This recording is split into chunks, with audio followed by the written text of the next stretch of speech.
बिंदु जी ने अपनी लेखनी में लिखा,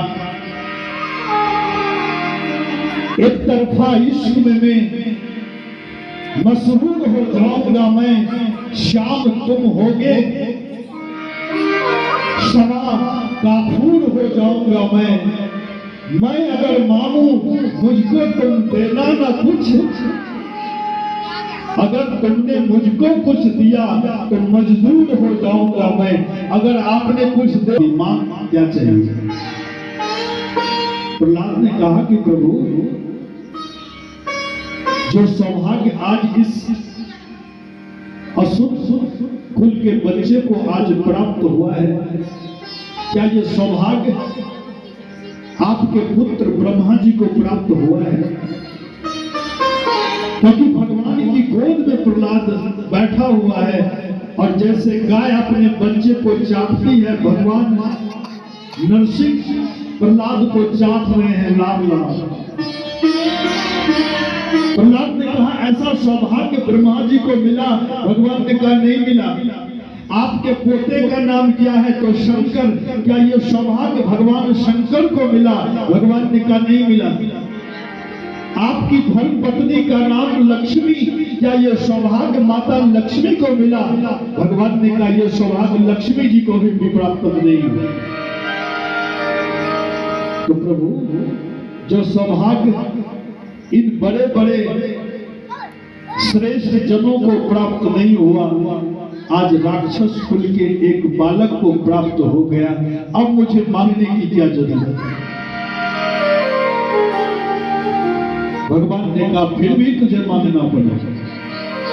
तो प्रहलाद ने कहा कि प्रभु अगर देना चाहते हो तो एक चीज दे दो। क्या?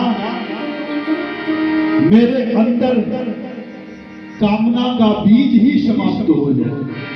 मांगने की जो तमन्ना होती है, इच्छा होती है, वो इच्छा का ही समाप्ति, इच्छा की समाप्ति हो जाए। प्रेम से बोलिए भक्त वत्सल भगवान।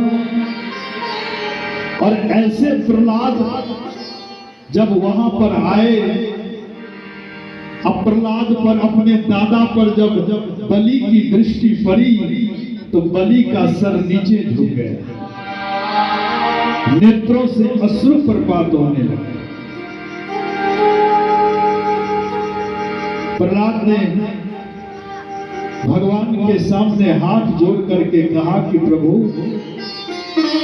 आपने ही बलि को इंद्र पद दिया है, त्रिलोक की संपदा आपने ही दी है और आपने ही इसका हरण किया है। जितना अच्छा आपका देना होता है उतना अच्छा ही आपका लेना भी होता है। बलि भगवान के सामने प्रहलाद जी कह रहे हैं कि प्रभु मैं आपको कोटि कोटि नमन करता हूं। उसी समय विंध्यावली चली आई, बलि की धर्म पत्नी, और बोली कि हे प्रभु आप ही जगत के कर्ता धर्ता और भरता आप ही हो, संहर्ता आप ही हो। झूठ मूठ का कोई अहंकार में अपने आप को कर्ता मानता है और ये झूठ मूठ का कर्ता मानने वाला अहंकारी व्यक्ति आपको देगा तो क्या देगा? आपने सारा धन छीन करके आपने मेरे पति के साथ अच्छा ही किया है। क्यों? क्योंकि जब सब कुछ छिन जाता है तभी अहंकार का अंत होता है और आपने मेरे पति के अंदर के अहंकार को समाप्त कर दिया है। भगवान मन ही मन कहते हैं कि वाह बलि, तुम्हारे कुल में सब ज्ञानी ही ज्ञानी। प्रेम से बोले आनंद गंध भगवान। जो बोलते हैं बस ज्ञान की ही भाषा बोलते हैं। भगवान ने कहा बलि आज मैं तुम पर अति प्रसन्न हूं, मां क्या चाहिए? बलि ने हाथ जोड़ते हुए कहा कि प्रभु हमने तो पूरा प्रणाम भी नहीं किया आपको, केवल प्रणाम करने की चेष्टा करी और आपने मुझे वो चीज दे दिया जो आज तक बड़े बड़े आपके जो परम भक्त होते हैं उनको ही प्राप्त होता है। ब्रह्मा जी ने हाथ जोड़ करके कहा कि प्रभु बलि का सब कुछ हो गया और बलि अपने धर्म से डिगा नहीं, अब इसको बंधन से मुक्त करने की कृपा करें। और जैसे ही ब्रह्मा जी ने प्रार्थना करी, बलि बंधन से मुक्त हो गए। और भगवान ने कहा कि बलि मांगो क्या चाहिए। बलि ने कहा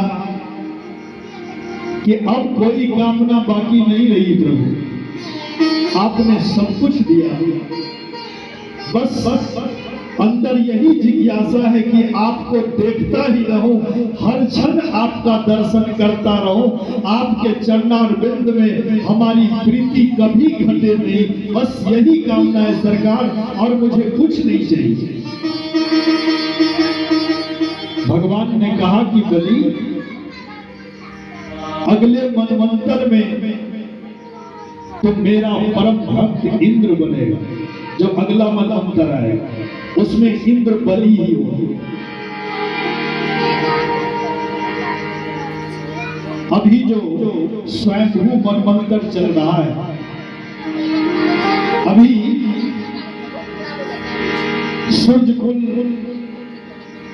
श्राद्ध मनु जो अभी मनवंतर के मनु हैं, अगला मनवंतर जब आएगा तो उस मनवंतर, हर मनवंतर में मनु बदलते हैं और हर मनवंतर में इंद्र भी बदली हो जाते हैं। भगवान ने कहा सावर्णी मनवंतर जब आएगा तो तुम मेरा इंद्र बनेगा, और अभी विश्वकर्मा जी के बनाए हुए सुतल लोक में तुम अपने समस्त परिकर के साथ जाओ और अगले मनवंतर का इंतजार करो। भगवान ने आदेश दिया और कहा उस सुतल लोक में तुम मेरा हर क्षण दर्शन करता रहेगा। ऐसा आशीर्वाद देकर के बलि को सुतल लोक के लिए विदा करते हैं और इंद्र को इंद्र पद पर आसीन करके माता अदिति के दुख को समाप्त करते हैं और देवताओं का सारा ऐश्वर्य लौटाते हैं। प्रेम से बोलिए भक्त वत्सल भगवान। लेकिन यहाँ जो भगवान ने ब्रह्मांड गोलक में छिद्र किया और जल की धारा जो प्रवाहित होकर के स्वर्ग में 4 रूप में परिणत हुई, और इधर धरती पर सगर महाराज जब यज्ञ कर रहे थे, यज्ञ का घोड़ा जब इंद्र ने चोरी कर लिया और घोड़े को ले जा करके कहा भगवान कपिल के आश्रम में जाकर के बांध दिया। सगर महाराज की 2 पत्नियां, एक सुमति और दूसरी केसरी। सुमति से 7,000 पुत्रों की प्राप्ति हुई और केसरी से 1 पुत्र का जन्म हुआ। सगर महाराज के 7,000 बड़े बलशाली पुत्र जब घोड़े की खोज में निकल पड़े तो महाराज जमीन को खोदते खोदते गंगा सागर के पास जहां भगवान कपिल का आश्रम था वहां जाकर के पहुंच गए और देखा आश्रम पर घोड़ा बंधा हुआ है। भगवान कपिल ध्यान में मग्न है। 7,000 सगर के पुत्रों ने शोर मचाया, बाबा जी ही चोर है, बाबा जी ही चोर है। और इतना शोर हुआ, कपिल भगवान की आंखें खुली और जैसे ही क्रोध भरी दृष्टि से 7,000 सगर के पुत्रों की तरफ देखा, जल करके वही भस्मीभूत हो गए। प्रेम से बोलिए भगवत्सल भगवान। अब महाराज हाहाकार हो गया। सगर महाराज स्वयं भगवान कपिल के आश्रम में गए, क्षमा याचना मांगी, लेकिन कपिल भगवान ने कहा कि हे सगर, तुम्हारे पुत्र के उद्धार का एक ही उपाय है, जब स्वर्ग से गंगा धरती पर आ जाए। सगर महाराज राज अपने पुत्र को देकर